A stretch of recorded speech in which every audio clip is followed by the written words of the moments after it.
Good afternoon, everyone, or I guess it could be good morning, right?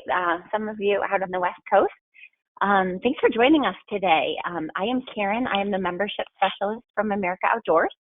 I'm here today with Hillary, our marketing and events planner from America Outdoors, and then we are presenting our webinar today, 10 retirement planning tips for small business owners, and we have Bobby Jorval presenting that today. So I thank you all for being here.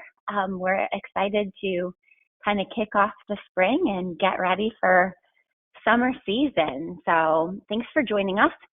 As we go about today, I just want to make some awareness. This kind of kicks off the spring start of our events. So we have lots of things going on. I'd love to point you to americaoutdoors.org to our events page. We have fundraising trips going on. We have webinars for the next 4 weeks. And then we have a Managers Academy. So there's a lot of stuff to see. The webinar series, we will have one next week as well at the same time on Wednesday, insurance coverage for employee risks with Ruthie from Granite Insurance. So hopefully you can check that out and sign up, and then we'll post later on the entire list. We'll share that link so you can check out the rest or check out the rest of the events. I want to start today's webinar with Hillary. She has put together an amazing Managers Academy for this year, and we just want to kind of share that with you. So I'm going to let her take over and kind of tell everybody what's going on there. So Hillary, all you. Hey everyone, as Karen said, I'm Hillary. Super excited for you all to meet Bobby, so I won't take too long, but I want to make sure that you're aware of the Managers Academy happening April 10th and 11th this year. This is our second year of doing it virtually. Last year we had over 60 attendees, which was really, really cool. So we're hoping for a great turnout again. We design it with you in mind. So this basically came from an issue that was popping up several years back as a concept, because it is so hard to go from being a guide or office staff into that management position where you were friends with your peers and now you're managing them. So this is designed to help them with that transition. Let me get into that next, but I just want to make sure you know that registration, the early bird ends March 15th. So it is $245 for AO members when you register by that date, or $345 for non-members. A little bit more about the Academy, like I was talking about, it's a 2-day course, about 6 hours per day, and is designed for managers with 0 to 4 years experience. But last year we did have several attendees that had more experience, and they did report still getting a lot out of it. So don't let that stop you. But if you or some managers that you're promoting this year are interested, that is who is designed for, is kind of in that transition period. So here are our learning segments. Each one of these segments is 90 minutes. So the first full day will be 3 90-minute segments dedicated to risk management. And that third one is dealing with burnout and stress, but also with a risk management lens. And then day 2 is all about giving those managers some management theories and leadership models to apply and actually make a plan going forward. And I'll drop the link in for you to be able to explore what each of these segments actually looks like, much more detailed. So that is all I have for that. It's April 10th and 11th. I hope that you'll plan to join us. We already have a lot of people signing up, but we'd love to see you there. This link or this QR code should get you straight to the link. I'm also going to stay on throughout this whole webinar. So if you're having any questions about Managers Academy, feel free to drop me a chat here in the question box, or you can always press the contact us button on the website, and that gets you straight to me so that we can make sure that it's the right course for you or your managers. All right, Karen, I'll throw it back to you and Bobby. Thank you. Awesome. Thanks, Hillary. Again, feel free to throw questions in the chat or reach out to us. We're going to get this going, I think. I'd love to introduce you to Bobby. Bobby is a financial advisor with D.A. Davidson Wealth Management. She's joining us from her home state of Montana, where she grew up on a farm and a ranch, learning lots about dedication and hard work and trust. She's been investing since her teenage years of FFA and 4-H. She's paid her own way through college at the University of Wyoming, where she graduated debt-free because of her skills. So she's also an avid outdoors person. So I would love to introduce you. Bobby, if you would like, I am going to make you the presenter and I will let you take over. Thanks for being here. Okay. Yeah, well, thank you for the introduction, Karen, and thanks to Hillary for inviting me to come on here. I'm pretty excited to hopefully have you guys learn a little bit about some just basic retirement tips on for small business owners. So let me just start off today. I want to tell you just 4 basic things about who I am, what D.A. Davidson does, how we do it, and why us, just to kind of help set the stage a little bit about myself and my team here. As Karen had said, I'm an advisor for D.A. Davidson based out of Kalispell, Montana. D.A. Davidson was a company that was established 89 years ago in this great state of Montana in Great Falls. My team and I here, we focus on holistic, personalized, and tactical wealth management for all of our clients. Combined with my team members and I, we have over 100 years of experience in wealth management. And we truly believe that there's a ton of strength in the quality of advice that you get. So that's why it is our top priority to put your best interest, to act in a fiduciary capacity, and just learn about you by listening and valuing your concerns and your desires. It all starts with trust, and it all starts with a relationship and learning about you. And that is what I do with my team here at D.A. Davidson. So moving on past that, we've got 10 retirement planning tips for small business owners. We're going to cover anything from topics that are ranging about making a habit of how to pay yourself, tips to selecting the right retirement savings vehicles for you, your families, and your business, as well as how to keep you and your investments on track through the ups and downs of life and business. We all know that can get a little crazy.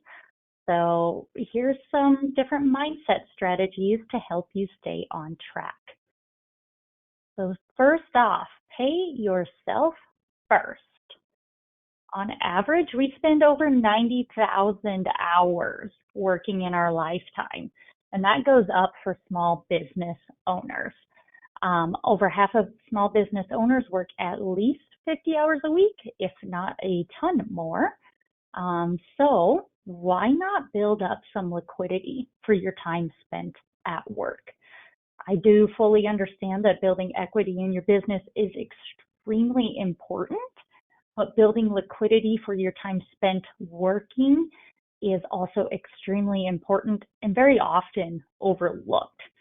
So to give you a starting point and to make this a habit of paying yourself first, I suggest that you start by habitually and automatically setting aside at least 10% of your pay into an account that is earmarked for retirement. Now, how that gets set aside, where the funds come from, varies a lot from person to person and business to business. And that's where advisors like myself and a CPA and a business advisor all work together on your behalf to help you figure this out. Moving past that, I like to say, let's always put time on your side. As you continue to work and build your business over the years, and you continue to save, you will give yourself the gift of compounded returns, which will make a huge impact for your future. So I want to take this a step further and just take a look at how making retirement savings a priority over several years can significantly impact your future retirement or those golden years. Um, I like to look at pictures, and I feel like this one is pretty powerful here. So in this hypothetical example, you can visualize the power of actually saving and letting that money compound over time. For this blue section, this person puts away just $200 a month, starting at age 25, continues to do that, allocates their investments to earn 7% annually, which is about a mid-grade risk, not super high, until they retire at age 65. So by looking at that, they saved $96,000 over that 40-year period. But with the power of compounding, that $96,000 turned into over $500,000. Now, why compounding and how it's invested is so important leads me to my next point of looking at the person in the green. So this person saved in the same manner, $200 a month for 40 years, but only kept it in like a cash security, not an invested security, that earned only around 2.3% of compounded interest per year. They also saved $96,000, but that only turned into $158,000 over that 40-year period. When I look at a lot of retirement plans, $158,000 for retirement years unfortunately won't get you very far. So keep this in mind. And then we can look at some different scenarios in between. Either you're an early saver or a late saver, depending on how you allocate and how much you save, that kind of determines your fate for retirement. And keep in mind that these retirement plans have some tax advantages too. So that's why I say this is important to take a look at your savings habits today. Going next, as a small business owner, human capital is generally your greatest asset, whether it's just you or several of your valued employees. So in today's broken record dialogue of the workforce, good employees are hard to find and essential to keep around. According to PlanSponsor.com, nearly 90% of job seekers view a retirement plan benefit as a must-have, yet only about half of the small businesses out there offer this benefit. So as another example here, when it comes to access to employer plans, generally speaking, the larger the company, the more likely a retirement plan is to be offered to the employees. Likely because there's more people to help facilitate it, or they might have the funds to do this a little bit easier. But that's where someone like me comes in to help you, to show you that this gap doesn't necessarily have to be there. You can still be competitive for top talent and those great workers, even if you are a small business owner. In fact, of the small businesses and any businesses that offer retirement plans, 81% of the employees have reported to be actively saving into these retirement plans. So it is an actively used tool, and having access to an advisor can also further increase that, which helps improve your retention and recruitment over time. We move along here. Let's say you've made the decision that you want to find a way to save and offer a retirement plan for your small business here. That's not a decision that should be taken lightly. There are a lot of decisions that can go into it. But one thing to be aware of is there are specific retirement plans designed for small businesses. The most relevant options are the Simple IRA, the SEP IRA, and the solo 401k. So let's take a look at a table of these to just kind of outline these differences. They've got a lot of similarities, but some pretty big differences that are very impactful for you and your business. So each one of these is geared towards certain business structures. And that's why working with a professional to help you figure out that business structure from the get-go can really, really help you out. Another consideration that you need to take into is, are you trying to save more for yourself, or are you trying to increase that access for your employees to save into? Or is it a combination of both? By understanding what your main goal is can also impact which plan you go with. Some of these employers and employees can contribute to, like the Simple IRA. Some are for business owner companies, like the Owner K. And if you have a SEP IRA, only the business or the employer can put into that account. So those are things to think of.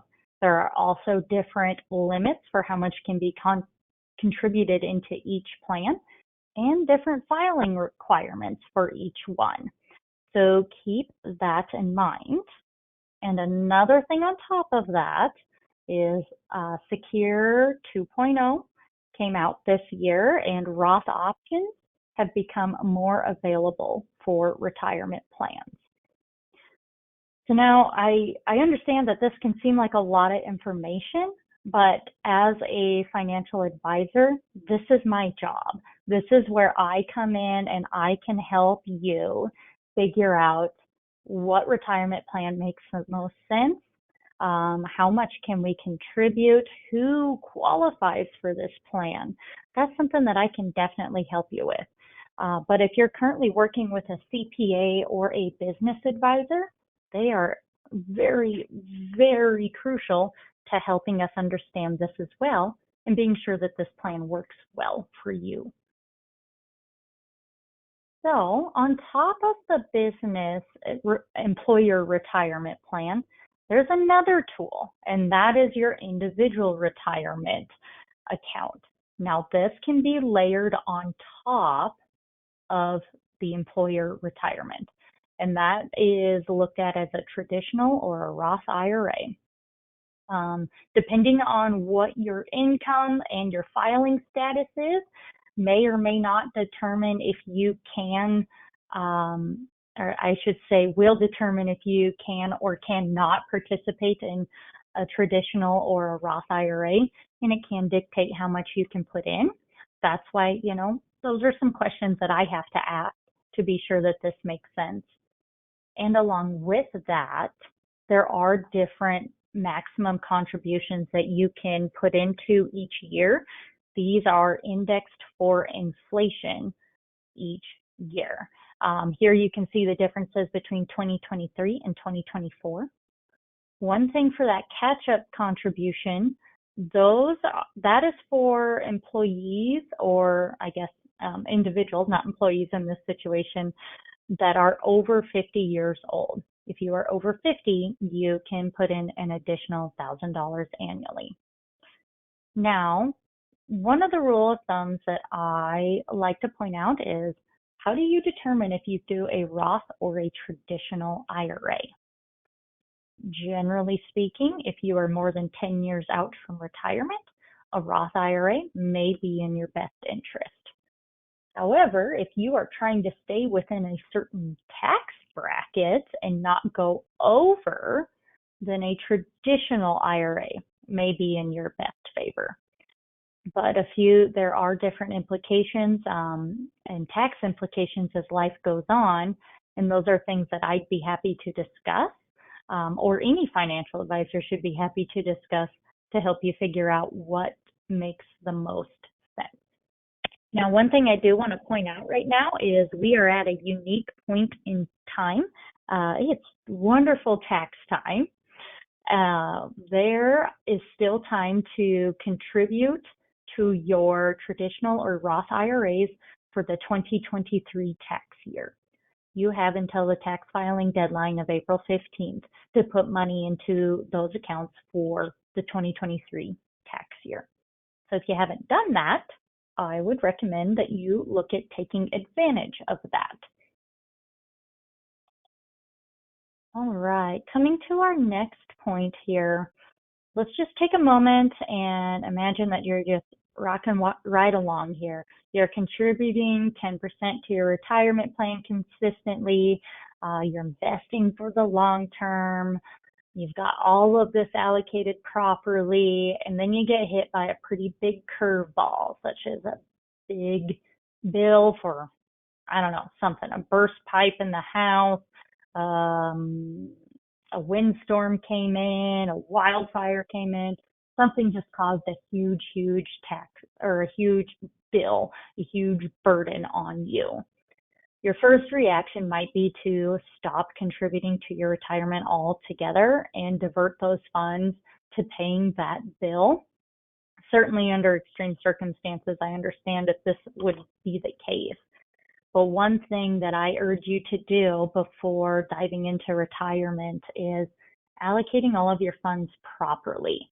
So to avoid having to stop your habit of saving for the long term, this is where you have to figure out what is within your means. Maybe I can do 10% into retirement. Maybe I can only do 8. And some of those other funds I need to put towards building what is called an emergency fund. Before you even get started with retirement accounts, I suggest that you fully fund your emergency fund account to help pay for any of these curveballs that might hit you. Everybody has them, so we should all have an emergency fund. Now, a fully funded emergency fund is technically defined as 3 to 6 months worth of living expenses that can be utilized for anything and that are very accessible whenever you need them to be. But one thing, is if you have a fully funded emergency fund, you're saving for retirement, but you find yourself cutting into your retirement savings to pay for unnecessary things such as toys, a new side-by-side, whatever that is consistently, then it might be prudent to take a moment to just evaluate your lifestyle and dial in your means of living. Now, I'm all about spoiling yourself. We should all do that at some point. We work hard, we might as well reward ourselves, but we can reward ourselves by also saving for our future. Kind of as a rule of thumb, as a working basic budget to help you with unexpected bills, today's bills, and for your savings goals, one of the wealth management recommendations is 50% of income towards your needs, 30% towards your wants, and 20% towards your savings. And that savings can be anything from retirement to something you got to pay within the next year. But just kind of remember 50, 30, 20. And having a fully funded emergency fund is on your side so that you can continue to save for your future and do more of what you love instead of working all the time. All right, moving along here. One thing that my team is really big on here at D.A. Davidson is, as you can have noticed, is consistently saving and investing over a long period of time, especially when it comes to retirement. So why are we so big on this? Well, simply put, timing the market highs and lows is nearly impossible. And that's why my team and I take the time to sit down and listen to you, listen to your needs, listen to your concerns, and we help you build your investment portfolios based upon your goals for those specific funds, how long you expect those funds to be invested, and how much you can handle the ups and downs of the market. Every account you have might have a different risk objective or a different goal. That's okay. That's what I need to know so that we can get funds allocated properly. So my job and a financial advisor's job is to take in consideration the holistic view of the markets. We plan for the highs, the lows, the averages, and we help you mitigate much of those emotional ties to the markets when things are going a little bit haywire and are really, really volatile, which we've experienced over the past couple of years. But I do want to just point out that there have been several studies, and the math in general have just shown that consistency with investing and keeping funds within the market as opposed to trying to time the market can definitely work in your favor.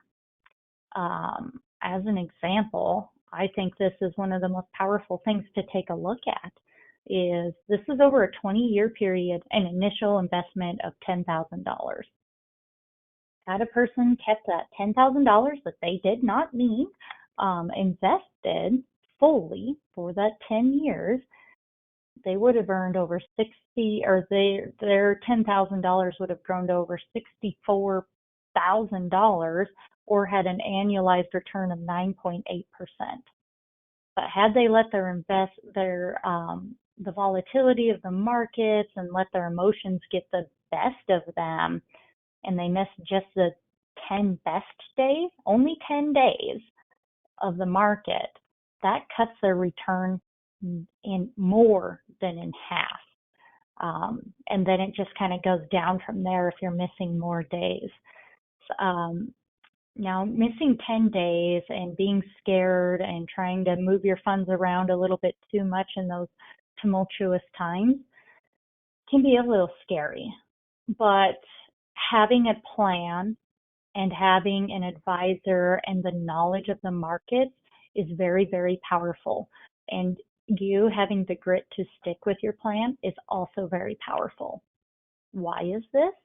Because as this points out, 7 of the best 10 days in the market within this 20-year period occurred just within 2 weeks of the 10 worst days of the market. In general, when people are running away from the markets, you kind of want to run towards. That helps you in the long run. That's kind of our general rule of thumb when we're taking a holistic long-term look. Now, another thing to take this just a step further, keep in mind time in the markets is better than timing the markets. That's what this slide is showing. This next one takes into consideration another strategy called dollar cost averaging. Why is this one relevant to what we're talking about? Well, if you're consistently saving into a retirement or any sort of account and you're putting in, let's say, $200, or in this example, $60 a month into an account, if you do that over a period of 12 years, you actually end up acquiring more shares for less overall cost than had you just put in a lump sum at the beginning of the year. So to dissect that a little bit more, if you're doing $60 a month for 1 year and you're buying some investment that's valued at $60 a share on January 1, well, if you put in the total for the year, $720 on January 1, you only get 12 shares.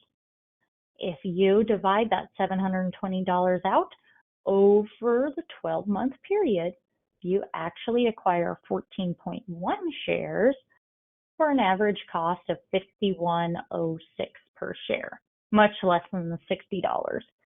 So just once again, being consistent and spending time in the markets definitely pays out over timing the markets. All right, so now let's think of this. You've got a plan of attack in terms of how much you want to save, when you want to invest it, what type of accounts you're using, whether that's an individual, a Roth IRA, traditional IRA, your employer plan. You've got all of that figured out. But how do you know exactly where to invest your money? That's where deploying an allocate, diversify, and rebalance strategy can definitely help you out with this topic. So this is what I help people with every single day. We help you evaluate what your risk tolerance is, or how much volatility can you withstand within the markets. How old are you? How long do you expect the funds to stay in the account, as well as several other personal factors? This will help you determine the proper asset allocation, or that allocate part, within your accounts. Past that, we can look at diversifying within your allocation to be sure that you are getting the proper mix of growth and value, as well as the proper mix of equities and the proper mix of cash assets or bond assets.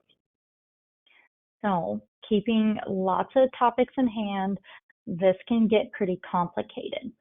On top of that, you want to be sure that you are regularly rebalancing this account.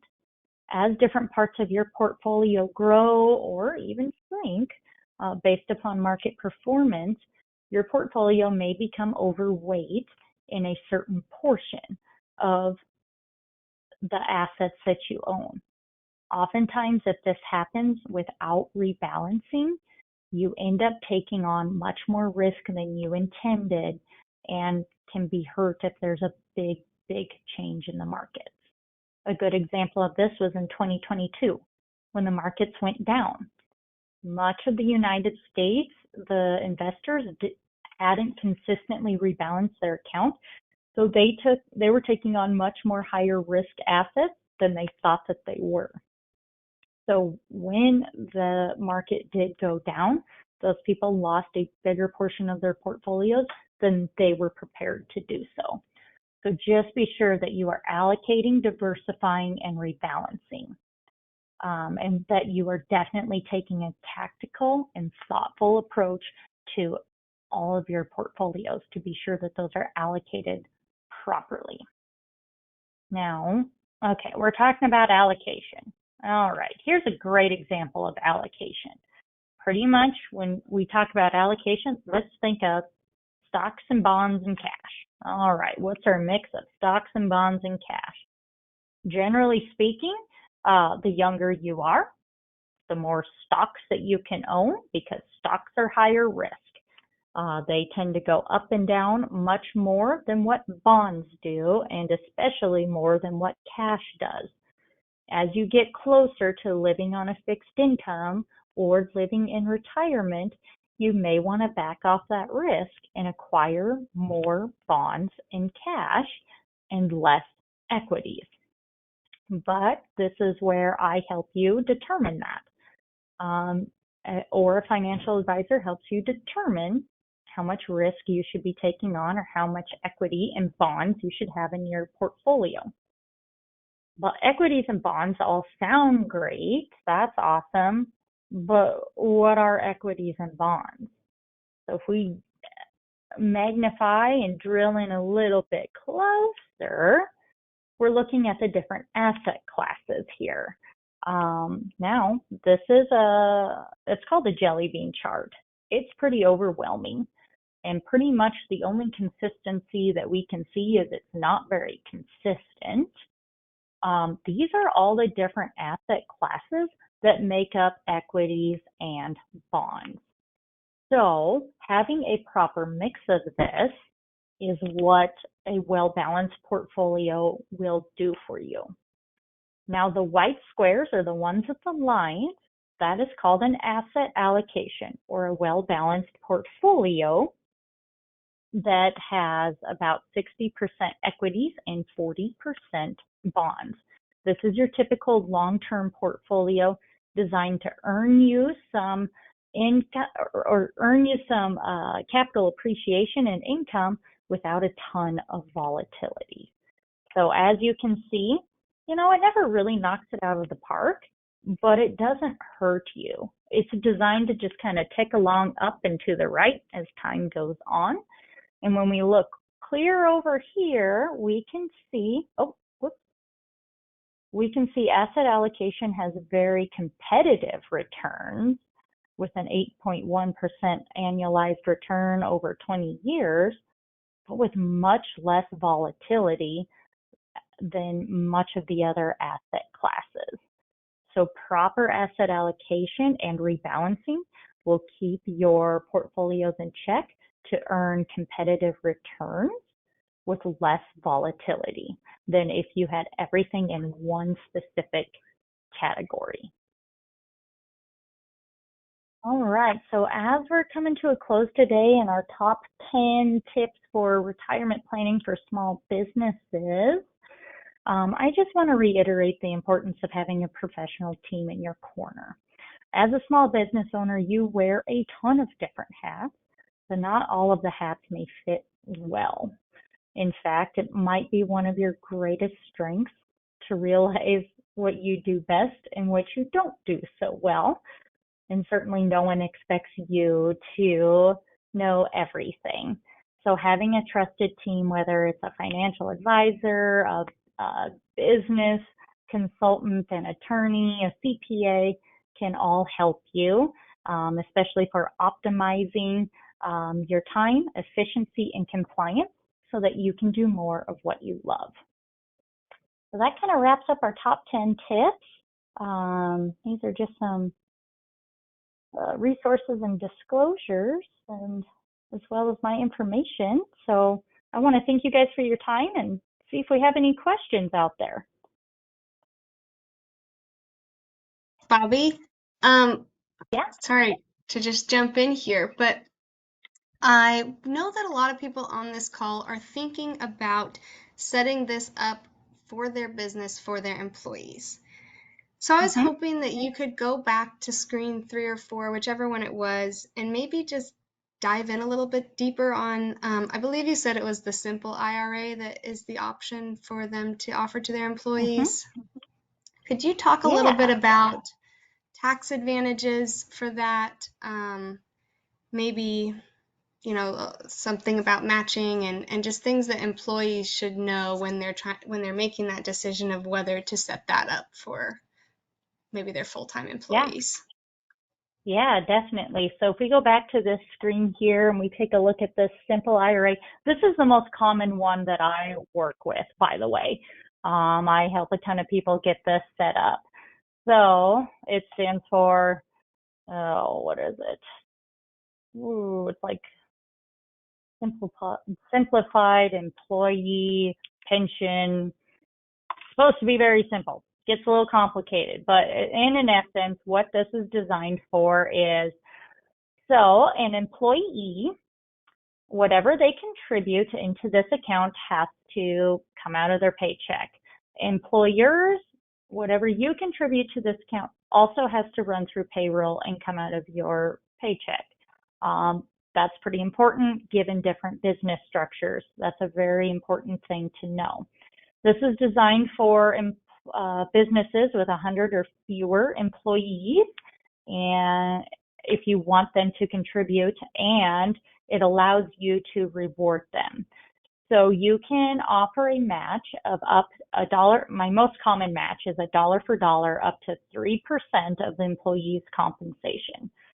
So a good example of this is if an employee puts in 2%, you put in 2% as the employer.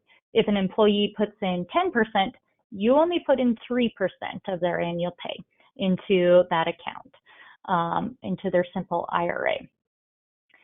There is also a non-elective contribution.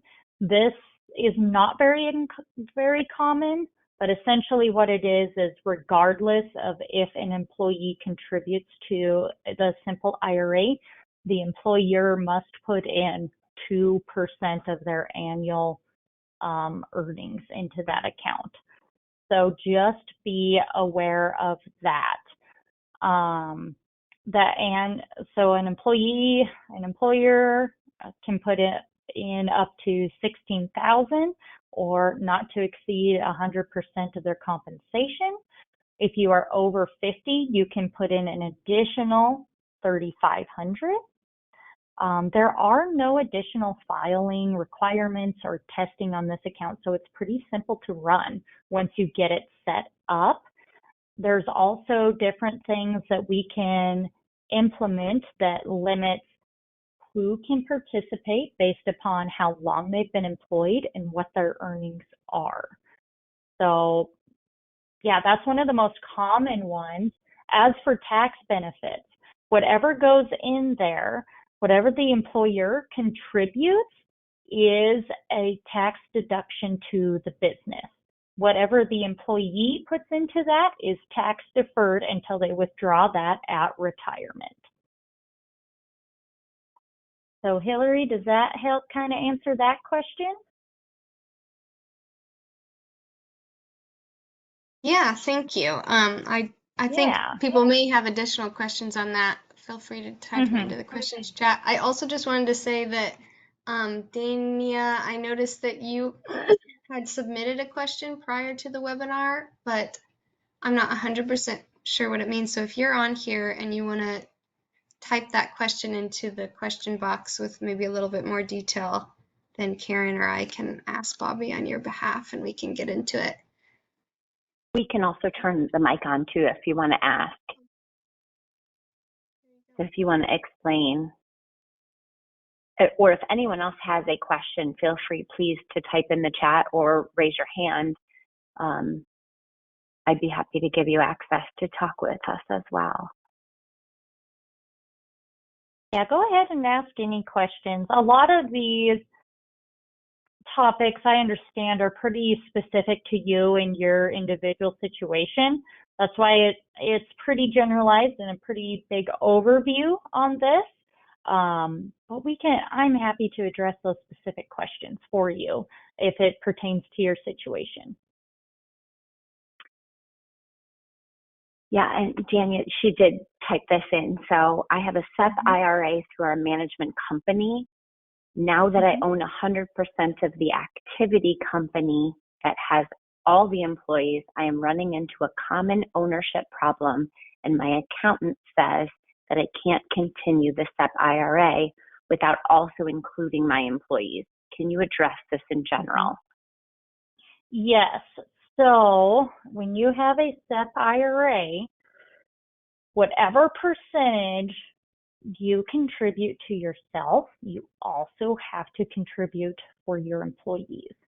So you can contribute up to 25% of your compensation into a SEP IRA. It's either 25% or 69,000, whichever one is lesser.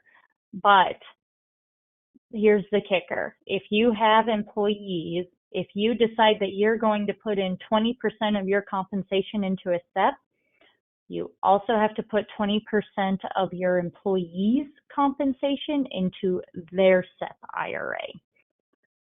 That is one of the hard things about SEP IRAs. And most of the time, I only do these if you are a single person or if it's just you and a spouse. Or if you have a very valued employee, that's something you can look at, but those are pretty difficult.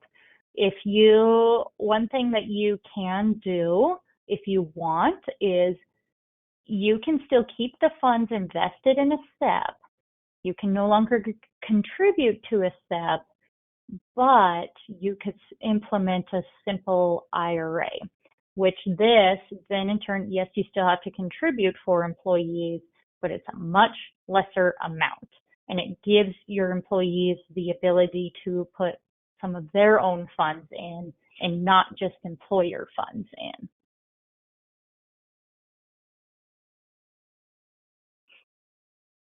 Awesome. Dania, if you have additional questions, feel free. You have access to turn your mic on if you want to chat with us. Jump in.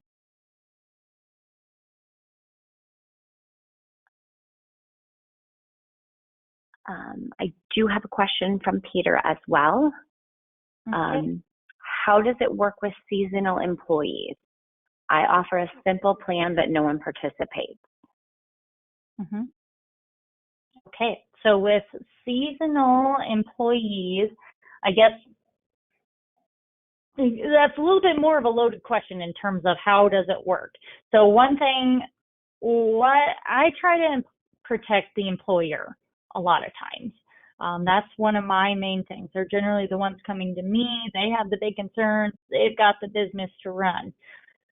I work with them that if they've got seasonal employees, okay, let's look at what those earnings are, what are the earnings limits. You can limit it up to $5,000 is if that person's earning less than $5,000 running through payroll, then you can limit that so that they don't participate. You can lower that so more people can participate. It also kind of comes down to if you want them to be immediately available to invest in this. If you want them to work for you for a couple of years before they can invest in that, that's something that you can also do. Seasonal employees do get hard just because, unfortunately, a lot of times these employees are not very motivated to save into a retirement plan. I don't know the quick fix for that one. I've tried to talk with several of them. A lot of times they're just not motivated in it. Another hard thing with a simple IRA is whatever contributions go into that account. They can be transferred out within a 2-year period, but if they are transferred out of that account within a 2-year period, it is a 25% tax penalty to that person. So it's kind of a difficult one there. Seasonal employees can be a little bit harder, and that's why I say I always communicate with my employers of if you've got the really, really dedicated ones, the ones that are very important to your business, try to gear those retirement plans towards benefiting those people, not so much the ones that will come and go. So I hope that kind of helps answer that question. It sounds like it, but yeah, again, Peter, if you have further questions, please feel free to turn your mic on and respond or ask anything further too. And Peter, sometimes, I know this isn't so much of a benefit for the employer because you don't get the tax benefit of contributing to their account, but if you want to get that person motivated to save, I try to push them towards either a Roth or a traditional IRA. That's something that they have to self-fund, but then you are not responsible as the employer of putting funds into somebody's account that might not stay, or putting it into someone's account who maybe they need more flexibility than what a simple offers. That's another option that, you can just kind of provide to them, is just say, hey, think about a traditional or a Roth. That might be a better option for you. Thank you. I've got another one here. So you can set requirements to participate in a retirement plan to those making over a set amount of money. Or maybe I should rephrase it as, can you set a requirement?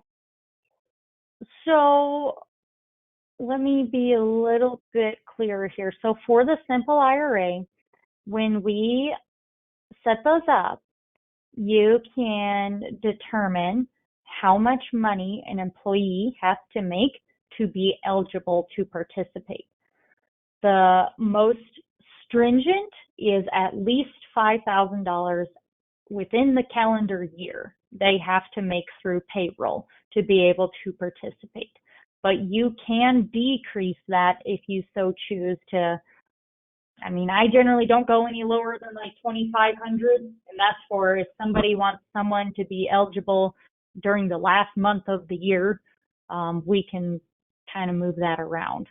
You can also set limitations on they have to be required to be a paid employee that has earned a set dollar amount for 1 or 2 years prior to the current year. You can set those limitations to kind of help sift people out that aren't dedicated. Or if you don't want to set a time requirement, you don't have to. A lot of times if people want their employees to be immediately available and it's a new company and they've got new employees, for the first year, we don't put in a time requirement. We just say they have to earn $5,000 within the current calendar year, and then they're eligible. But then moving forward, we can adjust this once a year, what those requirements are, that maybe they have to work for 1 year to be eligible, or maybe they have to earn $5,000 to be eligible, or $2,500 to be eligible. Those can be adjusted from year to year.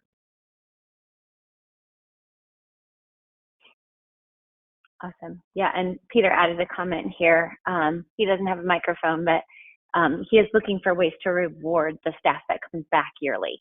So I think that's a commonality in what we're finding with our members, is that they are looking for those benefits or those rewards for their staff. And I think that's where this question would come from. So if you have suggestions there, I think that's a big part of what we're looking for. So one of my biggest suggestions is providing what I have found for people to be the most active in their plans is when they bring in an advisor to talk to them during their times to set up. I have gone to businesses and said, all right, let's explain this. Let's do reviews with you. Let's really dive in on how this helps you. That really increases participation. And what is another thing? So being there and also knowing that they have an advisor that they can call is very, very helpful. A lot of times people get deterred away from saving because they don't have a specific person to call, or it's just a big company like just Vanguard or American Funds with no particular person. Not that anything's wrong with that, but sometimes that deters people. So just having a point of contact and providing the education really, really helps. That's awesome. That's a great point, great idea to do even a virtual meeting with your staff that would explain these benefits to them and how they work. Yeah, for sure. And Oh, I didn't mean to cut you off. A couple minutes ago, you said something that I wanted to just double check on. Were you saying that the max you can say for a calendar year is 5,000? Like anybody that makes 5,000 or more, or could you put it at your employees that make 50,000 or more? Oh, so here, let me show you this. I think we're getting confused on that. So the thing is that they just have to earn at least the 5,000 or 2,500 to be eligible to participate. The cap in which they earn that would sift them out of this category of being able to participate is very, very high. I want to say it's like 350,000. Not very many people fall into that category. Yeah, but and I was thinking, I was thinking of the minimum. Like if you, as the employer, could you set it at like any number you want, or is it 5,000 or below? It's 5,000 or below. It can't be any more. If you're looking to get much more specific than that, which I know some people want to, that's where you need to look at something more like a 401k, because a 401k can be much more specific for things like that. However, there are a lot of testing requirements and filing requirements, and they are much more expensive to get implemented. That's why it's kind of just a bridge, and a working option is to offer something like a simple 401k or a simple IRA. Thank you. Yeah. Yeah, awesome. That's a The lot of max good you stuff. can It's put also into a a lot to, simple, I was going to just say the max you can put into a simple is 16,000 if you're under 50, and then 19,500 if you're over 50. That's the max that you can put into it. As long as you earn at least 16,000 or 19,500, that's what you can put into that. awesome. Yeah, it's great stuff, and also a lot to take in, right? There's lots of ways to go about rewarding employees, and there's lots of ways to go about providing your own retirement funding. So I think at this point, if anyone else has any questions, let's get them in. Otherwise, we're going to wrap up, and you will get an automatic recording of this session if you attended or even just signed up. Attached to that, you'll also get Bobby's information, and you have ours. Please feel free to reach out if you need more information or want more contact or have questions. We can continue the conversation for here. But I do want to thank you all for participating, for being a part of today, coming and attending. Thank you for those of you who are members who support our association. We are run by membership and donation, so we truly appreciate that, so we can provide resources like this. And huge thank you, Bobby. Great presentation, very well done, very well stated, and great materials that we will reach out if there's any other questions. Thank you all. Okay. Yeah, thank you. Bobby. All Have a right. great one, everyone. Have a good day. Thank you. Thanks again. Bye-bye. Bye.